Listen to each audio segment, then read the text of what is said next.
बातमी एका नव्या प्रश्नाची। नोटाबंदीचा आजचा 10वा दिवस आहे आणि असं असूनही बँकांसोबतच एटीएम समोर भल्या मोठ्या रांगा आजही कायम आहेत। त्यामुळे या रांगांमध्ये उभ्या असलेल्या तथाकथित गोरगरिबांकडे नेमका पैसा आहे तरी किती असा प्रश्न सातत्याने पुढे येतोय।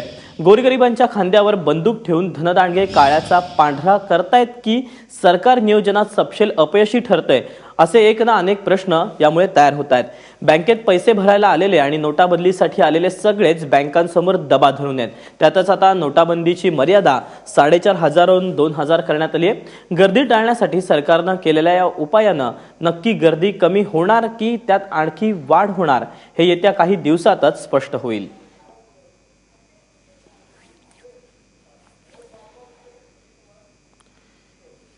या सगळ्या संदर्भात बोलण्यासाठी आमचा प्रतिनिधी अक्षय कुडकेलवार आपल्या सोबत आहे। अक्षय, आजचा 10वा दिवस आहे, तू निश्चितच कुठेतरी उभा असशील, तुझ्या समोरचं काय चित्र आहे?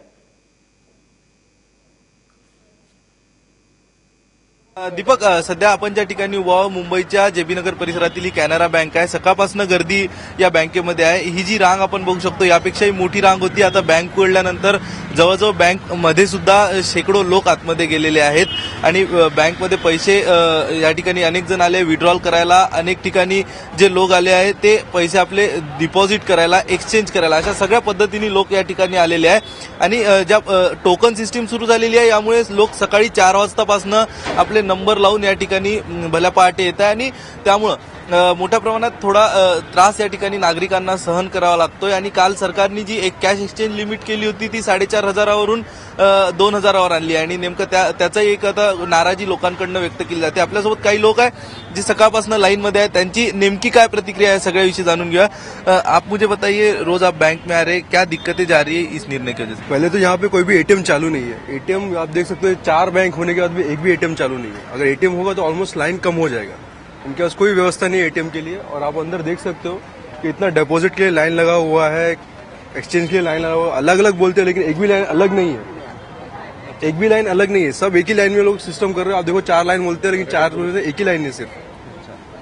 सर, तुम्ही तुमचा एक काल प्रॉब्लेम झालेला सांगितला, नेमका काल का तुम्हाला पैसे देण्यात आले नव्हते? ऍक्च्युली काय माहिती, बराच वेळ इकडे उभा राहून सुद्धा तासन उभा राहून सुद्धा पैशाचे एक्सचेंज जे असतात 4,000वरून आता 2,000वरती आलेली रक्कम आहे तीही मिळणं मुश्किल होत आहे आणि दैनंदिन व्यवहारामध्ये आम्हाला फार दिक्कत होत आहे। दुसरी महत्वाची गोष्ट, काल मी एका कॉर्पोरेशन बँकेमध्ये पार्लरला गेलो होतो। पार्लर पैसे एक्सचेंज करण्यासाठी मागितलं तर त्यावेळी त्यांनी सांगितलं की इंक उपलब्ध नाही आहे, सरकारने आम्हाला इंक दिली नाहीये। हे क्षुल्लक कारण जर पैसे रोखण्यासाठी होत असेल तर ही चुकीची गोष्ट आहे।